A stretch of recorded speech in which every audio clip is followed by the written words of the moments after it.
L'année 2023, qui vient de s'achever, a été marquée par des événements qui ont fortement affecté les grandes orientations budgétaires retenues dans la loi de finances initiale.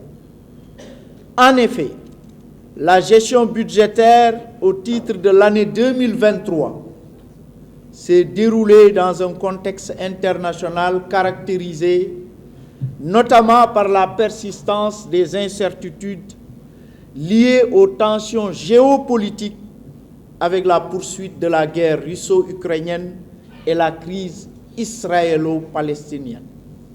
Cet environnement a beaucoup affecté les circuits d'approvisionnement des marchandises, entraînant un ralentissement des échanges commerciaux internationaux avec comme corollaire la persistance de la poussée inflationniste, bien que de moindre ampleur par rapport à l'année 2022. Il s'en est suivi une contraction des échanges de marchandises, lesquels devraient connaître, selon l'Organisation mondiale du commerce, une hausse de seulement 0,8% en 2023, contre 5% environ un an plus tôt. Parallèlement, les conditions financières de mobilisation des crédits ont été fortement resserrées en raison d'une politique monétaire contracyclique. Ces facteurs qui ont fortement affecté la croissance mondiale, qui ressortirait à 3% en 2023, contre 3,5% en 2022.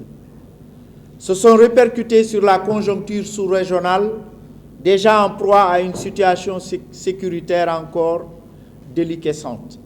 En effet, l'activité de l'Union économique et monétaire serait de 5,2% en 2023 contre 5,6% en 2022, pendant que l'inflation est projetée à 3,7% en 2023 contre 7,4% en 2022.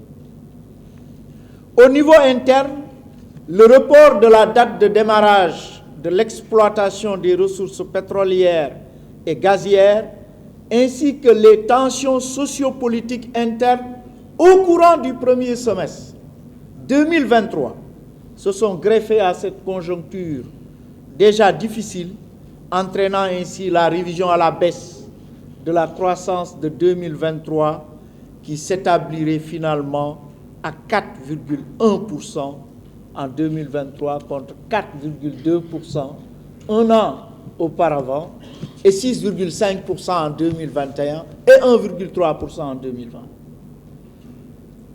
Le taux d'inflation annuel moyen en 2023 ressort à 5,9% contre 9,7% en 2022, soit un repli de 3,8 points. Le déficit budgétaire arrêté à 1045 milliards de francs CFA, soit 5,5% dans la loi de finances initiale, a été revu à la baisse à 917,5 milliards de francs CFA, soit 4,9% dans la perspective de la consolidation budgétaire, avec l'objectif de la ramener à 3% du PIB en 2025. Cela a bien sûr nécessité des ajustements au niveau des dépenses que vous appelez communément ponctions. Comme vous savez, comme vous pouvez le constater également, en cours de gestion, effectivement, des ponctions ont été opérées, compte tenu un peu de l'urgente nécessité de faire face à des dépenses supplémentaires au niveau des bourses des étudiants. Ça a monté jusqu'à 88 milliards, alors que l'Assemblée avait autorisé 46 milliards. On a refait un acte modificatif de 31 milliards, ça fait 77 milliards. Et en fin novembre, 11 milliards 6 ont été mandatés pour pouvoir payer des bourses de novembre et de décembre également. Au niveau du tarif de l'électricité et également au niveau des compensations tarifaires et des pertes commerciales pour égaliser le prix de l'essence au niveau du territoire national, ok, et en plus subventionner le gaz butane et autres, l'Assemblée avait prévu 450 milliards. On s'est retrouvé avec finalement 618 milliards. Je vous renvoie au discours de fin d'année de M. le Président de la République, son Excellence Macky Sall. Donc, toutefois, l'économie sénégalaise s'est inscrite maintenant dans une trajectoire de reprise. Après 3 années de démonstration d'une grande résilience grâce à la bonne tenue des finances publiques. Ainsi, à la faveur d'un taux d'exécution des dépenses budgétaires de 94%, ce qui démontre que les ponctions qui ont été opérées sont effectivement des ponctions justes, parce qu'on est arrivé toujours à un niveau d'exécution de 94% du budget.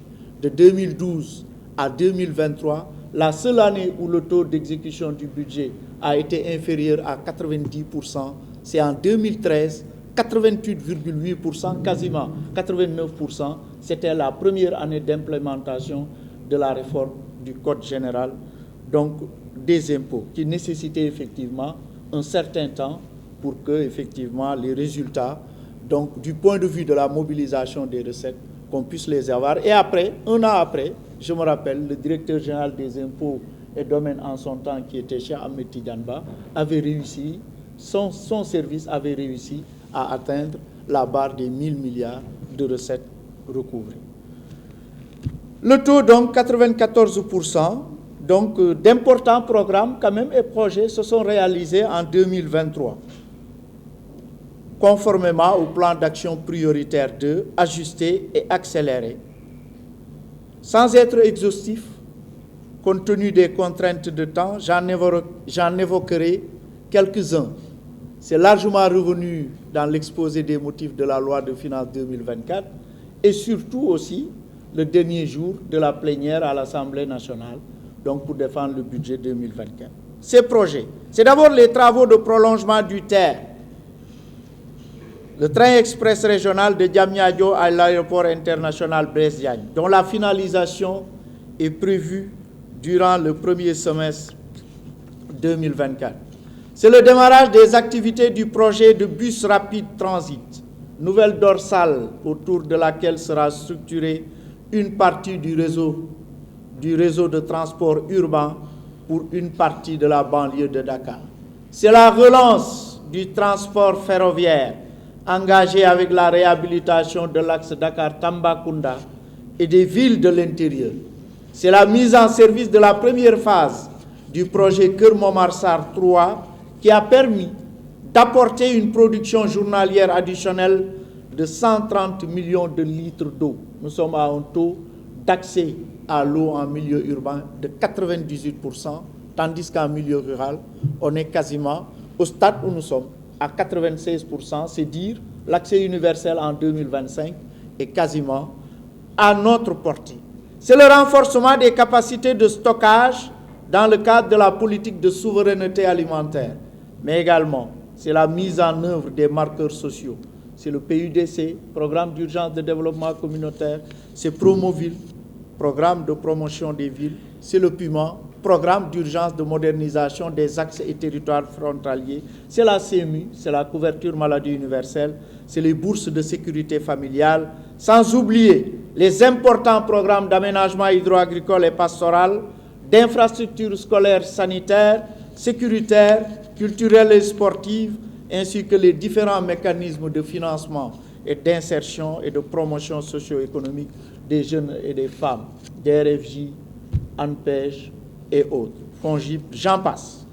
Par ailleurs, au plan social, en dépit de la détente notée sur les prix des denrées de première nécessité, le dispositif de soutien au pouvoir d'achat des ménages et les autres instruments de la protection sociale ont été maintenus, voire renforcés, notamment pour les ménages les plus vulnérables. Il en est ainsi la subvention énergétique que j'ai abordée tout à l'heure, supportée par l'État pour un montant de plus de 600 milliards, 618 milliards exactement, de celle sur les produits alimentaires pour 100 milliards, mais je pense c'est côté dépenses, Maguette. 100 milliards c'est côté dépenses, mais côté renonciation de recettes, Abdou Khadre est là. Côté renonciation de recettes, impôts et douanes, c'est 106 milliards. Au total, 206 milliards donc pour la subvention un peu des denrées. Sans compter le plein effet des revalorisations salariales prises, les pleins effets des revalorisations salariales prises en fin 2022. Pour l'année 2023, l'impact a été de 142 milliards en termes d'augmentation effectivement de salaire. L'enveloppe des bourses de sécurité familiale ainsi que le nombre de bénéficiaires ont été également sensiblement augmentés. Compte tenu des contingences évoquées supra, il est normal que des contraintes et difficultés aient été rencontrées durant l'exécution budgétaire. Je n'y reviendrai pas, d'autant plus que M. le directeur général du budget ici présent, normalement, a dû apporter les explications ou justifications nécessaires dans ce cadre d'échange très propice qui permettra, je l'espère, de relever ensemble les défis de l'efficience et de l'efficacité de la dépense publique relativement à la mise en œuvre également des budgets programmes.